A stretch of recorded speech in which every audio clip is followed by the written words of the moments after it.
মা এসেছে তো, মা ছিল না, মা এসেছে। আমি কি করেছি, জুতো খুলবো, হাত হ্যান্ড ওয়াশ করবো, তারপর তোমাকে কোলে নেব। হ্যাঁ, সবাইকে দেখিয়ে দাও যে মা এলে তুমি কেমন করে ওয়েলকাম করো। ওয়েলকাম আবার বলছে মাকে ওয়েলকাম। মা তুমি কোথায় ছিলে? হ্যাঁ, তুমি রোজ কোথায় চলে যাও? তুমি এত দেরি করে আসো কেন? হ্যাঁ, আমার তো মনটা আনচান আনচান করে। ঠিক আছে, এই গেটটা খুলবো, সরো, পায়ে লাগবে। দাদুনকে বল মাকে খুলে দিতে, দাদুনকে ডেকে নিয়ে আয় যা।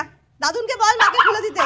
হ্যাঁ, দাদুনকে ডাক, দাদুনকে ডাক, দাদুনকে ডাক, যা দাদুনকে খুলে দিতে বলো। যাও, বলে এসো, বলে দাদুনকে বলে এসো, যাও দাদুনকে বলে এসো। হ্যাঁ, দাদুনকে বলতে গিয়েছে যে মাকে খুলে দে, মাকে খুলে দে। এই তো দাদুন খুলে দিয়েছে, এই তো দাদুন খুলে দিয়েছে, এই তো দাদুন খুলে দিয়েছে, দাদুন খুলে দিয়েছে। ইয়ে, দাদুন খুলে দিয়েছে।